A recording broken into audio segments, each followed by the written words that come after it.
అందరికీ నమస్తే. Welcome to Sakshi education. This is Ram. So Telangana public service commission నుంచి June 2 Telangana అవతరణ దినోత్సవం స్పెషల్ గా 3 రకాలైనటువంటి ప్రభుత్వ ఉద్యోగాలకు సంబంధించిన భర్తీకి నోటిఫికేషన్ అనేది రిలీజ్ చేయడం జరిగింది.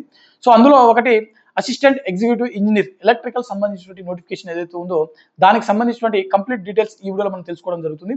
సో ఈ నోటిఫికేషన్ సంబంధించినటువంటి అప్లికేషన్ ప్రాసెస్, వాటితో పాటుగా ఎడ్యుకేషన్ క్వాలిఫికేషన్స్, అదేవిధంగా ఎగ్జామ్ షెడ్యూల్, మరీ ముఖ్యంగా ఎగ్జామ్ సంబంధించిన సెలక్షన్ ప్రాసెస్ ఏ విధంగా ఉంటుంది, అంటే ఈ పోస్టులకు సంబంధించిన సెలక్షన్ ప్రాసెస్ ఏ విధంగా ఉంటుంది, అదేవిధంగా వీటికి సంబంధించిన ఎగ్జామ్ సిలబస్ ఏంటి అనే విషయాల గురించి ఈ వీడియోలో కంప్లీట్గా తెలుసుకుందాము. ముందుగా ఈ వీడియోని చూస్తున్నటువంటి ప్రతి ఒక్కరు కూడా ఈ వీడియోని తప్పకుండా లైక్ చేయండి.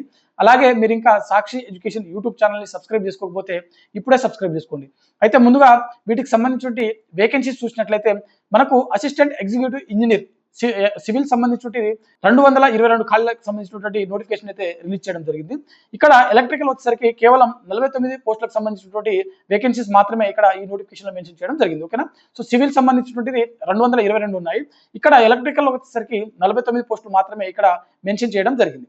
అదేవిధంగా వీటికి సంబంధించినటువంటి అంటే ఎంపికైనటువంటి అభ్యర్థులకు శాలరీస్ ఏ విధంగా ఉంటాయని చూసినట్లయితే 54,000 నుంచి 1,33,000 వరకు మంత్లీ శాలరీస్ అనేది అంటే సెలెక్ట్ అయిన తర్వాత జీతంగా చెల్లించడం జరుగుతుంది.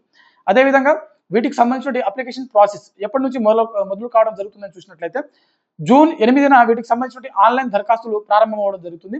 జూలై 15 వరకు మనకు అఫీషియల్ వెబ్సైట్ అయినటువంటి టీజీపీఎస్సీ ఏదైతే ఉందో అందులో మనకు ఆన్లైన్ దరఖాస్తు ప్రక్రియ అనేది జరుగుతుంది అనమాట. సో జూలై 15న డెడ్ లైన్. సో జూలై 15 సాయంత్రం 5 గంటల వరకు అప్లికేషన్ ప్రాసెస్ అనేది అందుబాటులో ఉంటుంది. సో అఫీషియల్ వెబ్సైట్ అయినటువంటి TGPSC Telangana public service commission ద్వారా మాత్రమే దరఖాస్తు చేసుకోవాల్సి ఉంటుంది. అదేవిధంగా ఎవరైతే దరఖాస్తు చేసుకోవాలనుకుంటారో ఖచ్చితంగా మీరు ఓటీఆర్ వన్ టైం రిజిస్ట్రేషన్ సంబంధించిన ప్రాసెస్ కంప్లీట్ చేయాల్సి ఉంటుంది. ఆ తర్వాత మాత్రమే వీటికి సంబంధించిన అప్లికేషన్ ప్రాసెస్ అనేది మీరు ముగించాల్సి ఉంటుంది. అదేవిధంగా వీటికి సంబంధించిన ఎగ్జామ్స్, సో ఎగ్జామ్స్ వచ్చేసరికి ఎగ్జాక్ట్ డేట్ మెన్షన్ చేయలేదు, కానీ ఇక్కడ మంత్ అనేది ఇవ్వడం జరిగింది. సో అక్టోబర్లో మనకు వీటికి సంబంధించిన ఎగ్జామ్స్ మనకు కండక్ట్ చేస్తామని చెప్పి అఫీషియల్గా నోటిఫికేషన్లో టీజీపీఎస్సీ మెన్షన్ చేయడం జరిగింది.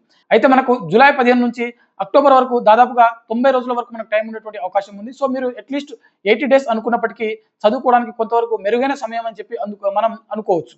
అదేవిధంగా మనకు వీటికి సంబంధించిన హాల్ టికెట్స్ కూడా ఎగ్జామ్ డేట్స్ వచ్చిన తర్వాత ఎగ్జామ్ డేట్ ఎగ్జాక్ట్లీ ఏదైతే ఉంటుందో దానికి ఖచ్చితంగా ఒక 1 వీక్ ముందరనే హాల్ టికెట్స్ అనేది అందుబాటులో ఉంటాయని చెప్పి కూడా ఇక్కడ మెన్షన్ చేయడం జరిగింది. మరి ఎడ్యుకేషన్ క్వాలిఫికేషన్, సో మనకు అసిస్టెంట్ ఎగ్జిక్యూటివ్ ఇంజనీర్ ఎలక్ట్రికల్ సంబంధించిన ఈ ఉద్యోగాలు ఏవైతే ఉన్నాయో వీటికి ఎవరు దరఖాస్తు చేసుకోవచ్చు అంటే ఇక్కడ ఎలక్ట్రికల్ ఇంజనీర్ లేదా ఎలక్ట్రికల్ అండ్ ఎలక్ట్రానిక్స్ సంబంధించిన ఇంజనీర్స్ ఎవరైతే ఉంటారో వారు మాత్రమే ఈ పోస్టులకు దరఖాస్తు చేసుకోవడానికి అర్హత కలిగి ఉంటారు.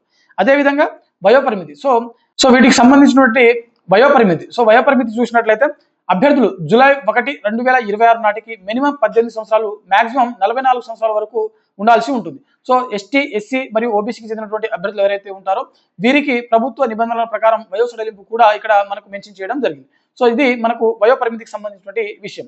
మరి వీటికి సంబంధించినటువంటి సెలక్షన్ ప్రాసెస్ అంటే ఎగ్జామ్ ప్యాటర్న్ ఏ విధంగా ఉంటుందో ఒకసారి చూసినట్లయితే సెలక్షన్ ప్రాసెస్ వచ్చేసరికి మనకు పేపర్ 1, పేపర్ 2 ఎగ్జామ్ అనేది కండక్ట్ చేయడం జరుగుతుంది. ఈ 2 పేపర్లు పాస్ అయినటువంటి అభ్యర్థులు ఎవరైతే ఉంటారో ఇందులో మనకు మెరిట్ జాబితా అనేది తీయడం జరుగుతుంది. సో మనకు 49 పోస్టులు ఉన్నాయి కదా, సో 1:2 ఆర్ 1:3 రేషియోలో మనకు మెరిట్ జాబితా అనేది తీయడం జరుగుతుంది. వారిని 1:3 ఆర్ 1:2 రేషియోలో సర్టిఫికేట్ వెరిఫికేషన్కి అంటే డాక్యుమెంట్ వెరిఫికేషన్కి పిలవడం జరుగుతుంది. ఆ తర్వాత 1:1 రేషియోలో మనకు ఫైనల్ మెరిట్ లిస్ట్ ఇస్తారు.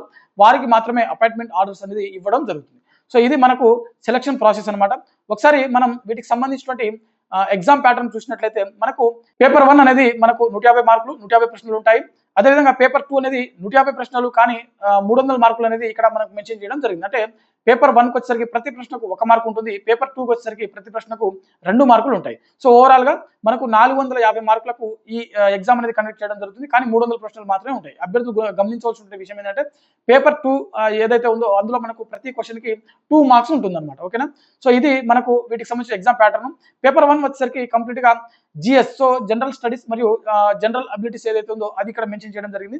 పేపర్ 2 వచ్చేసరికి ఎలక్ట్రికల్ అండ్ ఎలక్ట్రానిక్స్ ఇంజనీర్ సంబంధించినటువంటి డిగ్రీ లెవెల్ ఏదైతే ఉందో ఆ సిలబస్ మాత్రమే ఉంటుంది. సో పేపర్ 1 లో మనకు ఎక్కువగా మనం ఫోకస్ చేయాల్సినటువంటి టాపిక్స్ ఏదైతే ఉందో ఒకసారి చూద్దాము. ఇందులో మనకు పేపర్ 1 లో current affairs, national, international, state, so తెలంగాణకు సంబంధించి వీటిపైన ఫోకస్ చేయాల్సి ఉంటుంది. అదేవిధంగా జనరల్ సైన్స్ మరియు సైన్స్ అండ్ టెక్నాలజీ మరియు environmental science and disaster managements, అదేవిధంగా మనకు socio and economic developments of India and Telangana, అంటే ఎకానమీ తెలంగాణ ఇండియా రెండు చదవాల్సి ఉంటుంది. అదేవిధంగా జాగ్రఫీ తెలంగాణ ఇండియా రెండు చదవాల్సి ఉంటుంది. అదేవిధంగా మనకు హిస్టరీ, సో తెలంగాణ హిస్టరీ ఉంటుంది, తెలంగాణ కల్చర్ ఉంటుంది, తెలంగాణ మూవ్మెంట్ కూడా మనకు కొంతవరకు ఇక్కడ మెన్షన్ చేయడం జరిగింది. అదేవిధంగా ఇండియన్ హిస్టరీ, ఎస్పెషల్లీ మనం ఇండియన్ హిస్టరీలో మోడర్న్ ఇండియన్ హిస్టరీ అనేది ఫోకస్ చేయాల్సి ఉంటుంది. అదేవిధంగా మనకు వీటికి సంబంధించి ముఖ్యమైన టాపిక్ ఏంటంటే, ముఖ్యమైన సబ్జెక్ట్ ఏంటంటే పేపర్ 1కి సంబంధించి Indian polity. So Indian polity అది కూడా లోకల్ గవర్నెన్స్ మీద ఎక్కువగా ఫోకస్ చేస్తూ మనకు ప్రశ్నలు వచ్చేటువంటి అవకాశం ఉంటుంది. సో ఇండియన్ పాలిటీ కూడా మనకు ఇక్కడ మెన్షన్ చేయడం జరిగింది. వీటితో పాటుగా తెలంగాణ మరియు యూనియన్ గవర్నమెంట్ అంటే సెంట్రల్ గవర్నమెంట్ సంబంధించిన స్కీమ్స్ ఏవైతే ఉంటాయో, లేటెస్ట్ స్కీమ్స్ ఏవైతే ఉంటాయో వాటిని కూడా ఖచ్చితంగా మీరు నేర్చుకోవాల్సి ఉంటుంది.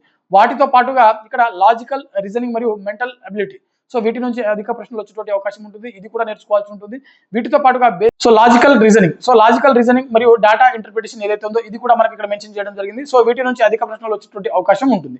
వాటితో పాటుగా బేసిక్ ఇంగ్లీష్, ఇది 10th స్టాండర్డ్ అని చెప్పి ఇక్కడ చాలా స్పష్టంగా మెన్షన్ చేయడం జరిగింది. ఇది పేపర్ 1కి సంబంధించినటువంటి ప్రతి ప్రశ్నకు 1 మార్కు చొప్పున 150 ప్రశ్నలు 150 మార్కులు అనేది ఇక్కడ మనకు మెన్షన్ చేయడం జరిగింది. వాటితో పాటుగా పేపర్ 2, సో మనం ఇందాక చెప్పుకున్నాం ప్రతి ప్రశ్నకు 2 మార్కులు, సో 150 ప్రశ్నలు ఉంటాయి, 300 మార్కులు ఉంటుంది. సో ఇది కంప్లీట్ గా ఎలక్ట్రికల్ సంబంధించినటువంటి సిలబస్ ఏదైతే ఉందో, ఎలక్ట్రికల్ మరియు ఎలక్ట్రానిక్స్ సంబంధించినటువంటి సిలబస్ అనమాట. సో ఇవి ఒకసారి మీరు సిలబస్ డౌన్లోడ్ చేసుకొని చదివేటువంటి ప్రయత్నం చేయండి. ఎందుకంటే అభ్యర్థులు ఎవరైతే ఈ ఎగ్జామ్కి రాసినటువంటి అభ్యర్థులు ఎవరైతే ఉంటారో ఖచ్చితంగా మీరు డైరెక్ట్ చదివితేనే మీకు కొంతవరకు అర్థమయ్యేటువంటి అవకాశం ఉంటుంది. సో అందువల్ల ఇన్ డీటెయిల్ గా చదవండి. మొత్తం 9 టాపిక్లు అయితే మనకి ఇక్కడ మెన్షన్ చేయడం జరిగింది. ఇది పేపర్ 2కి సంబంధించిన సిలబస్. సో ఓవరాల్ గా మీరు పేపర్ 1 కంటే పేపర్ 2 మీద ఎక్కువ ఫోకస్ చేస్తే అధిక మార్కులు వచ్చేటువంటి అవకాశం ఉంటుంది. జాబ్ కూడా రావడానికి కొంతవరకు మీకు అవకాశం ఉంటుంది. సో పేపర్ 1 ఏదైతే ఉందో అందులో దాదాపుగా 13 టాపిక్లు 14 టాపిక్లు అంటే 14 సబ్జెక్టులు ఇక్కడ మెన్షన్ చేయడం జరిగింది. కానీ పేపర్ 2లో మనకు ఒకటే సబ్జెక్ట్ ఉంటుంది కాబట్టి ఆ ఒక్క సబ్జెక్ట్ ని మీరు ఎంత ఎక్కువగా చదివితే మీరు అన్ని స్కోర్ చేయడానికి అవకాశం ఉంటుంది. సో ఇది మనకు ఓవరాల్ గా అసిస్టెంట్ ఎగ్జిక్యూటివ్ ఇంజనీర్ ఎలక్ట్రికల్ సంబంధించినటువంటి నోటిఫికేషన్, టీజీపీఎస్సీ విడుదల చేసినటువంటి ఈ నోటిఫికేషన్ ఏదైతే ఉందో దీని ద్వారా 49 పోస్టులకు సంబంధించిన భర్తీ అనేది జరగనుంది. సో ఇది ఇవాల్టి వీడియో. మరిన్ని job updates and education updates కోసం చూస్తూనే ఉండండి Sakshi education. Thanks for watching. Thank you all.